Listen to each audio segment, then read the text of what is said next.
வணக்கம் நேர்களே, நான் உங்கள் மணிகண்டன் பிரபாகரன். பக்தி யுகம் சேனல் மூலியமா உங்க சந்திக்கல மிக்க மகிழ்ச்சி.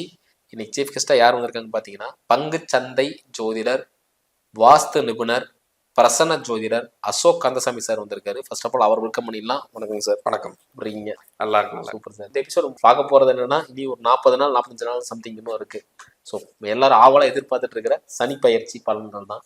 ஸோ அந்த வரிசையில இன்னைக்கு நம்ம பார்க்கக்கூடிய ராசி மகர ராசி. அதாவது அப்பா சாமி அப்படின்னு சொல்ற அளவுக்கு அவங்கதான் தயாரா இருக்காங்க. ஏன்னா கிட்டத்தட்ட 7.5 வருஷம் சனி பகவானோட பிடியிலிருந்து இப்பதான் விடுதலை ஆகுறாங்க. அவங்களுக்கு இருக்கிற சந்தேகம் என்னன்னா, இப்ப விடுதலை ஆகிற டைம் இந்த நேரத்துல போய் நம்ம என்ன வழிபாடு பண்றது, இல்ல அங்கிருந்து இப்ப புதுசா நிறைய விஷயங்கள் ஆரம்பிக்கலான் இருக்காங்க. ஸோ அதெல்லாம் பண்ணலாமா அப்படின்னு கேட்கற அளவுக்கு இந்த எபிசோட்ல இருக்க போகுது. ஸோ அதுக்கு முன்னாடி இந்த மகர ராசி சொல்லுங்க. ஸோ இப்போ மகரம் வந்து பார்த்தீங்கன்னா ஒரு கண்டினியூஸா வந்து நிறைய கடந்த ஒரு 4 வருஷமாவே வந்து பார்த்தீங்கன்னா தொழில் பிரச்சனை, வீட்டில் குடும்பத்தில் பிரச்சனை, ஹெல்த் இஷ்யூஸு, அது நான் சொன்ன மாதிரி காலுக்கு கீழே முழங்காலுக்கு கீழே பிரச்சனை ஆகிறது, கீழே விழுந்து ஆக்சிடென்ட் ஆகிறது, இந்த மாதிரி தொடர் பிரச்சனை தான் வந்து மகர ராசிக்கு வந்து கண்டினியூஸாக நடந்துட்டு இருக்குது. இப்போ துலாத்தில் விட்டு கேது போயிடுச்சுன்னா நல்லா இருக்குன்னீங்க, இப்போ திரும்பி அது வந்து கண்ணீருக்கு வந்துருச்சு, அப்பவும் சரியாகல, அப்போ வாங்கின அடி, அப்போ வந்து இப்போ வந்து நிறைய பேர் வந்து பங்கு சந்தையில் விடுறது, தெரிஞ்சவங்ககிட்ட பணத்தை கொடுக்கறது, புதுசாக பிஸ்னஸ் பண்ணி லாஸ் ஆகிறது, கடன்ல போய் சிக்கணும். இந்த ஒரு ஒரு ஒரு 5-6 வருஷமாவே வந்து ப்ராப்ளமேட்டிக்காக இருக்கக்கூடிய ஒரு ராசி மகர ராசி தான். ஸோ இப்போ வந்து ஒரு விலகல் கிடைக்குது. இப்போ ஏப்ரல் மாதத்துலேருந்து அவங்க கண்டிப்பாக ஒரு ரிலாக்ஸேஷன் கண்டிப்பாக கிடைக்கும். ஃபர்ஸ்ட் வந்து பார்த்தீங்கன்னா, ஒரு வெளியில் நின்றுட்டு இருக்கக்கூடிய பணங்கள் வரும். வெளியில கொடுத்து வச்சிருக்கிறாங்க தெரியுங்களா, இல்லை கொடுத்து ஒருத்தங்க ஏமாத்துன அந்த பணங்கள்லாம் வந்து கொஞ்சம் கொஞ்சமா வர ஆரம்பிக்கும். 2வது விஷயம் வந்து பார்த்துட்டிங்கன்னா, இவங்களுக்கு முயற்சி வந்து நிறைய இடத்துல முயற்சி பண்ணி தோல்வி அடைஞ்சிருப்பாங்க. நிறைய இடத்துல வந்து பார்த்தீங்கன்னா, ஒரு ஃபாரின் போகிறதா இருக்கட்டும், இல்லை ஒரு இந்த ஜாப்லேருந்து இன்னொரு ஜாப்புக்கு ட்ரை பண்ணுறதா இருக்கட்டும், இல்லை வேற இடத்துல வந்து ஒரு ப்ராஜெக்ட் நான் கொடுக்குறேன் சக்ஸஸ் பண்ணி எனிதிங். இப்போ அவங்க ஏதோ ஒரு தொழிலில் ஏதோ ஒரு முயற்சி பண்ணுறாங்க, இல்லை ஒரு வேலையில் முயற்சி பண்ணுறாங்கன்னா அது ஃபெயிலியர் தான் ஆயிருக்கும் தொடர்ந்து. இனி வரக்கூடிய காலகட்டங்கள் எல்லாமே அவங்களுக்கு அது வெற்றி தரும். ஸோ ஓவராலாக இந்த வரக்கூடிய சனி பயிற்சி வந்து பார்த்தீங்கன்னா ஒரு ரிலாக்ஸேஷன் கிடைக்கும், ஒரு முன்னேற்றம் கண்டிப்பாக வாழ்க்கையில்.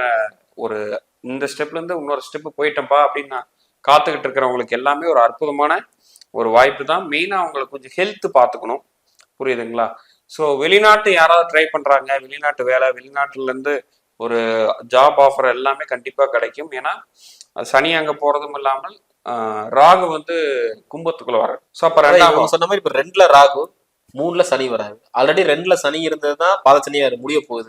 ஸோ 3ல முயற்சி ஸ்தானத்துல சனி வராரு.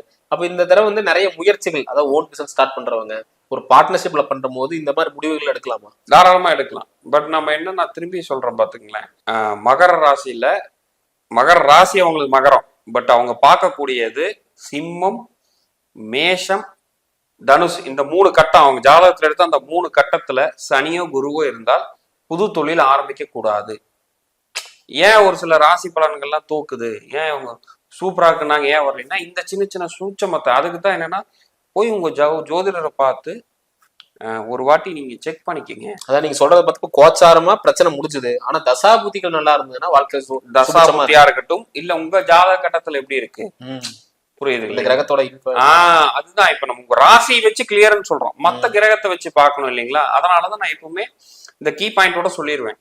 இப்போ உங்களுக்கு என்ன, இப்போ மகரத்துக்கு என்ன சொல்லணும், சிம்மம், மேஷம், தனுஷ் இந்த 3 கட்டத்துக்குள்ள சனியோ குருவோ இருக்கக்கூடாது. இருந்தால் திரும்பவும் தொழில் லாசு, வேலை இழப்பு, மன உளைச்சல், பிரச்சனை, ஷேர் மார்க்கெட்ல பணத்தை விடுறது, இன்னொருத்தர் நம்பி பணத்தை விடுறது, சீட்டு போட்டு ஏமாறது, இந்த மாதிரி ஏகப்பட்ட விஷயங்கள் அடுத்து ஒரு 1.5 வருடம் இருக்கு.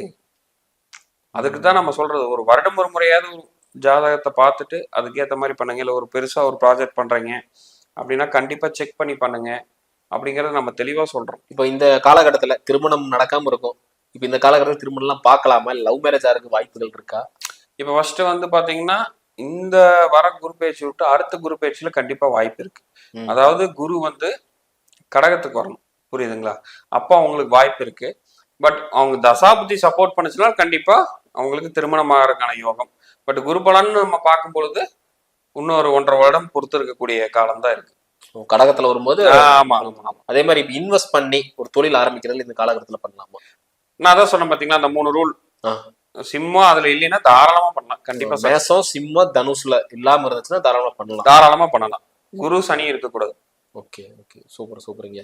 அதே மாதிரி பாத்தீங்கன்னா நீங்க சொன்ன மாதிரி வீடு கட்டுறது 2-3 வருஷம் தடையா இருந்துச்சு, லேண்ட் வச்சிருக்கோம், ஆனா இனி பேங்க் மூலியமா ஃபினான்ஸ் பண்ண முடியாம போறது, இந்த சூழ்நிலை இப்ப பண்ணலாமா அப்படிங்கிற? தாராளமா பண்ணலாம். மகர ராசி தாராளமா பண்ணலாம். நான் தான் சொன்ன பாருங்க, எந்த முயற்சி பண்ணி தோல்வியாச்சோ அது எல்லாமே கிடைக்கும். விட்ட பணம் கிடைக்கும். இந்த 3 இடத்துல நான் சொல்ற விஷயம் இல்லைன்னா கண்டிப்பாக இது எல்லாமே அவங்களுக்கு கை கொடுக்கக்கூடிய சூழல் தான். மகரத்துக்கு பெரிய பிரச்சனை எல்லாம் சார்ட் அவுட் ஆக போகுது. அவங்க லைஃப் அதுக்கு அடுத்து இன்னும் பீஸ்ஃபுல்லா முன்னேற்றத்தை நோக்கி தான் போறாங்க. ஏன்னா உபஜயஸ்தானத்தில் சனி வருவது மிகப்பெரிய யோகம்னு சொல்லுவாங்க பொதுவா. சோ அப்படி இருக்கும்போது இந்த உபஜயஸ்தானத்துல சனி வந்திருக்காரு. அப்ப நானா இவங்க ஃபாரின் போறதுக்கு, ஒரு வேலை விஷயமா இல்ல படிப்பு விஷயமா ஃபாரின் போறதுக்குள்ள இந்த டைம்ல பாசிபிள்? தாராளமா பாசிபிள். இப்ப 3ல சனி இருந்தா எப்படி அது போக முடியும்? டிராவலிங் சார்ந்த பிரச்சனை வருமே. போற இடத்துல ஒரு இதுதான். இப்ப போகும்போது ஏதாவது மிஸ் பண்ணிட்டு போவீங்க, பேக் உடஞ்சு போயிடும், ஸ்ட்ராலர் உடஞ்சு, ட்ராலி உடஞ்சு போயிடும், இல்லைன்னா ஏதாவது பர்ஸ் மறந்துட்டு போறது, காடை போறது, இதுதான் இருக்குமே தவிர போற வேலையில் வெற்றி தான்.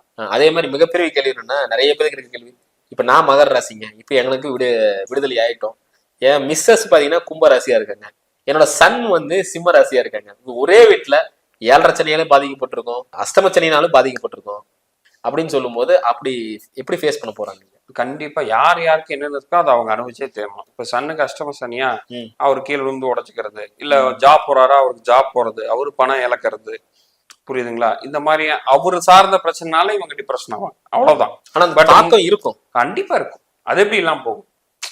சின்ன குழந்தைனா விட்டுருமா?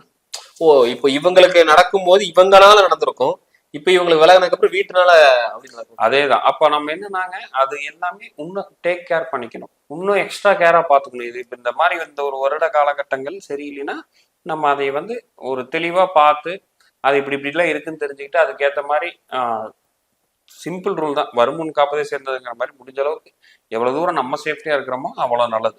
அதுதான் மெயின். பட் பாதிப்பு இருக்காதான்னு கேட்டீங்கன்னா கண்டிப்பா இருக்கும். அது இல்லாம போவே போகாது, புரியுதுங்களா? அது என்ன வயசா வேணா இருக்கட்டும். இப்போ அஷ்டம சனிங்கிறது அந்தந்த வயசுக்கு என்ன கொடுக்கணுமோ அது கொடுக்கும். இப்போ ஜாப் போயிட்டு இருக்காங்க, இல்லை ஒரு தொழில் பண்றாங்கன்னா பண இழப்பும் மன உளைச்சலும், ஒருத்தவங்க பணம் ஏமாத்துறது, தப்பான முறையீடு கொடுக்கும்.